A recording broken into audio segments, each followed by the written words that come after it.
माहरुख, तुम्हारे वजह से आज की क्लास मिस हो जाएगी मेरी।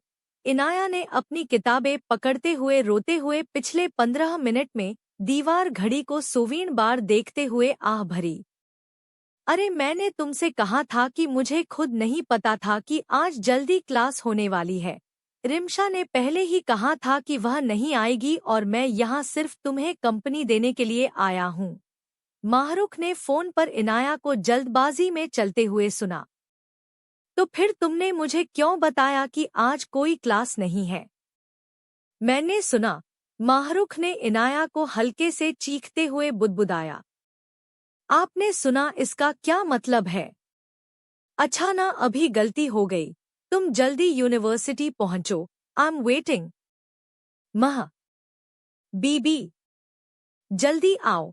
इससे पहले कि वह कुछ और कह पाती, माहरुख ने कॉल काट दिया, जिससे इनाया को अपने पैर पटकने पड़े।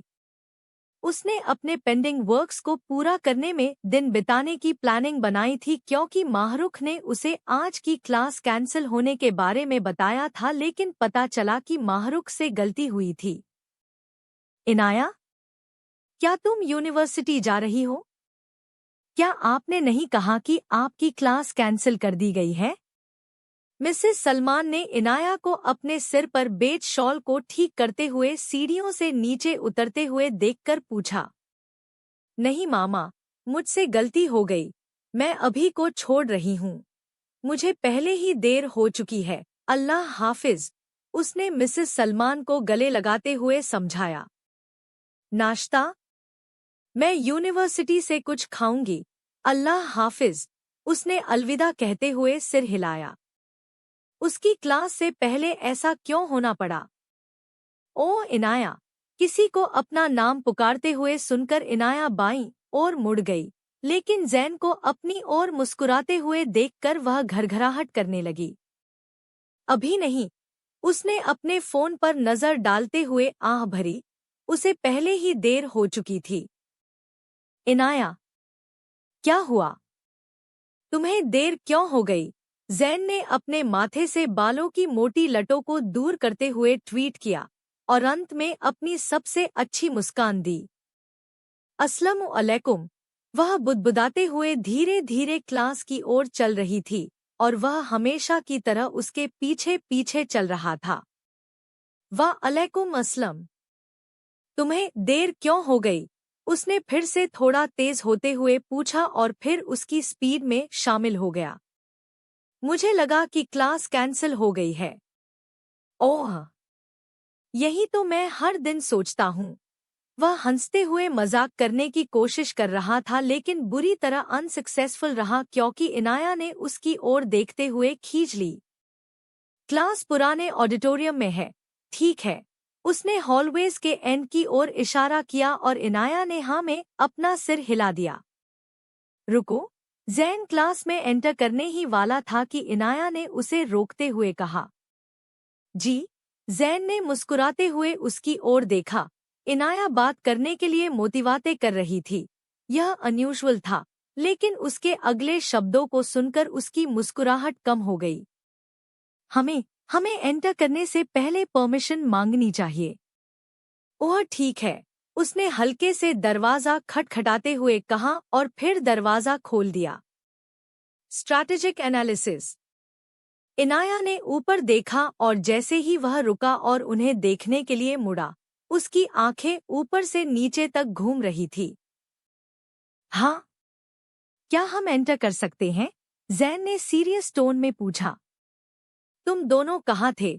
इनाया ने ट्विच काटते हुए जवाब देने के लिए अपना गला साफ किया, लेकिन इससे पहले कि वह कुछ कह पाती, जैन ने उसकी ओर से कहा। हमें एक इम्पोर्टेंट काम हैंडल था।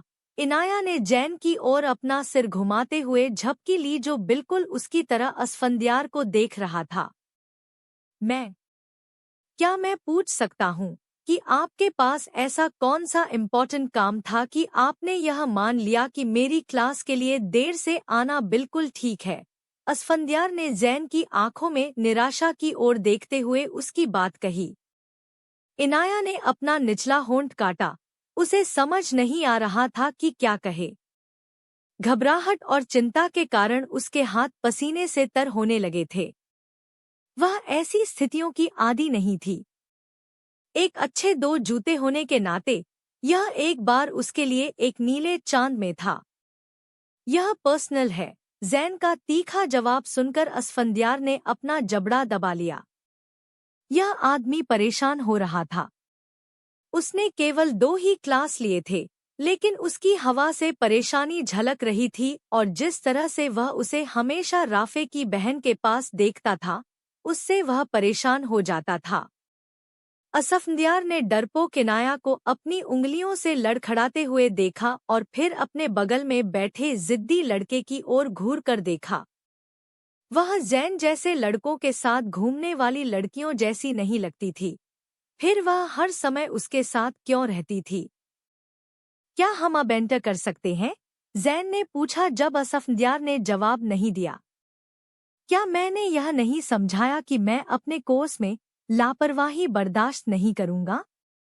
हाँ, आपने किया, लेकिन मुझे समझ नहीं आ रहा कि मैं या इनाया आपके काम में कैसे लापरवाही बरत रहे हैं, मिस्टर आलम। उन्होंने हल्की सी मुस्कुराहट के साथ जवाब दिया। मुझे फेथ है कि जब वे बेसिक एटिकेट सिखा रहे थे तब आप ऊँग रहे थे। इनाया ने ठंडे माहौल को महसूस करते हुए अपनी पलकों के माध्यम से देखा। उसे आज इस बेवकूफ़ी का सामना क्यों करना पड़ा? उसने अपने बगल में नीले ट्वीड पहने लड़के पर नजर डालते हुए सांस ली। फिर भी अंदर आ जाओ। मेरे पास आपके बहाने के लिए समय नहीं है। असफंद्यार ने अपना हाथ फड़फड़ाकर उन्हें अंदर जाने की परमिशन दे दी और इनाया ने महरुख के बगल में जगह बनाने के लिए लंबे कदम उठाते हुए राहत की सांस ली, जो लगातार उसे बोलने के लिए प्रेरित कर रहा था। इनाया, क्या तुमने आने से पहले नाश्ता किया था? इनाया अभी अपनी सीट पर बैठी ही थी कि जैन उसके बगल में झुककर उनकी कतार में शामिल हो गया। अब वह महरुख और जैन के बीच में थी। हमें क्लास पर ध्यान देना चाहिए, उसने हल्के से बड़बड़ाते हुए आगे की ओर देखा, जबकि जैन अपने लहराते बालों को अपने हाथ से कंघी करते हुए चमक रहा था। क्या आप लोग इस क्लास के बाद फ्री हैं? जैन ने इनाया की नोटबुक पर अपना पेन थपथपाते हुए फुसफुसाया, जो अंदर ही अंदर करा उठी और शांत होने के लिए अपनी आंखें बंद कर ली।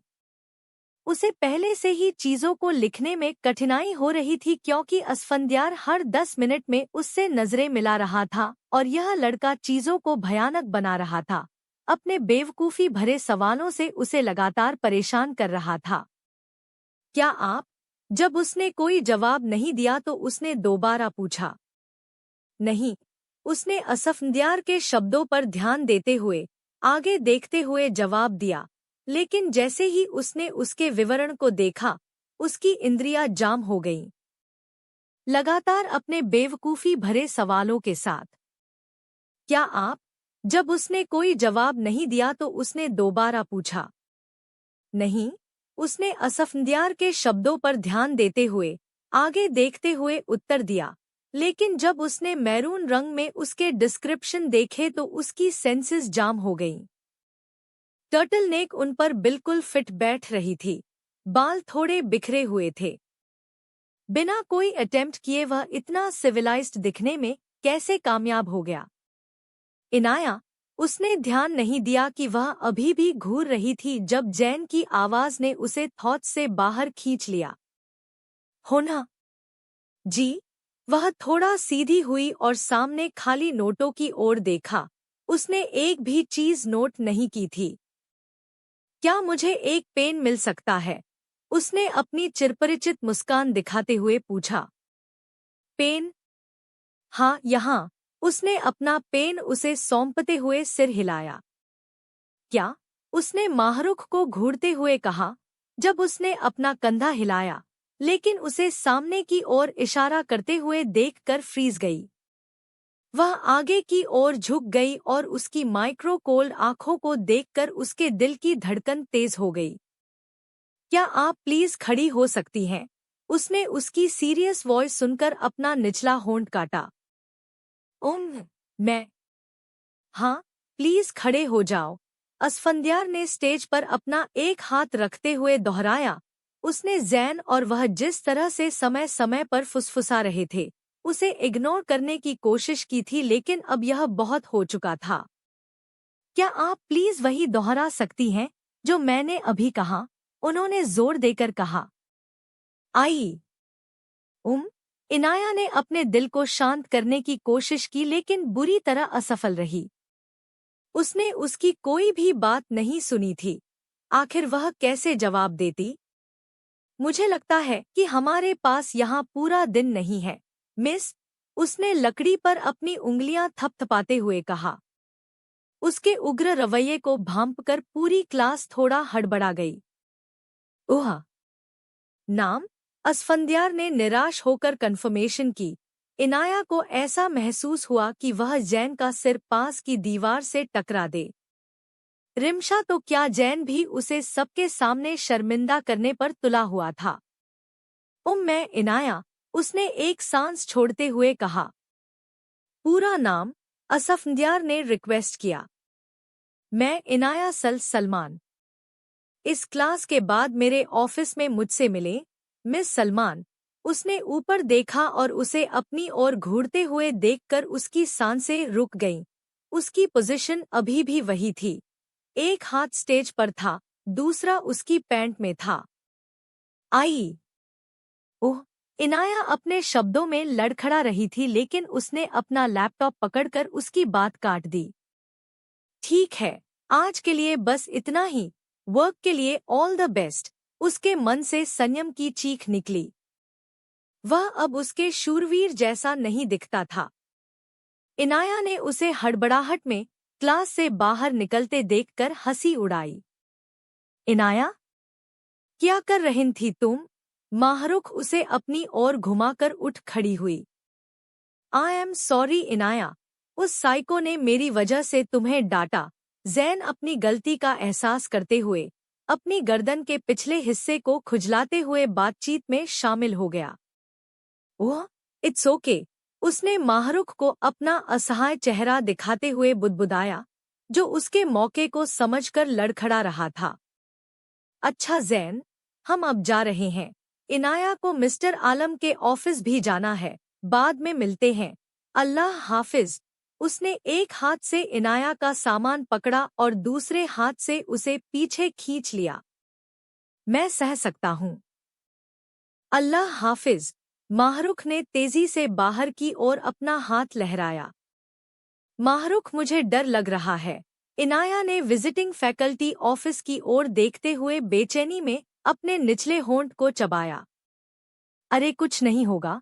वह क्या कहेगा? बस इतना कि क्लास पर ध्यान दो और इसके अलावा उसकी बातें मत सुनो। उसके चेहरे को देखो। माहरुख, मैं सीरियस हूँ। क्या ऐसा लगता है कि मैं यहाँ कॉमेडी कर रहा हूँ? कुछ नहीं होता। माहरुख, मैं बस करो इनाया, कुछ नहीं होगा। तुम बेवजह डर रही हो। वो शायद थोड़ा डांटेगा, बस उसकी बात सुनो। रशीद को एक हफ्ते के लिए क्लास में नहीं आना ये बोला था। इनाया ने याद दिलाया कि पिछली क्लास में क्या हुआ था। रशीद कक्षा में कागज के हवाई जहाज उछाल रहा था और दुर्भाग्य से एक हवाई जहाज असफंद्यार को लग गया। उन्होंने उसे डांटा था और चेतावनी दी थी कि वह अगले हफ्ते उसकी क्लास न ले, अन्यथा वह उसे पहले सत्र में फेल कर देगा। अगर ऐसा कुछ बोला ना तो रोना शुरू कर देना तुम। माहरुख ने उसकी पीठ थपथपाने की सलाह दी, जिससे इनाया नाराज हो गई।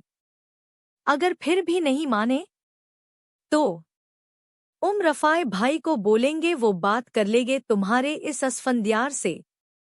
शक्ल जितनी प्यारी है, हरकतें उतनी ही खड़ूस हैं। वैसे इस बंदे की। माहरुख ने इनाया का सामान लेते हुए उसे दरवाजे की ओर थोड़ा धक्का देते हुए जवाब दिया। Best of luck. चलो इनाया, बहादुर बनो, उसने कहा जब इनाया ने झिझक के साथ अपना सिर पीछे कर लिया। ठीक है, यहाँ। वह बस खटखटाने ही वाली थी कि लकड़ी का दरवाजा अचानक खुल गया, जिससे वह घबरा गई। दरवाजा उससे थोड़ा सा टकराया था।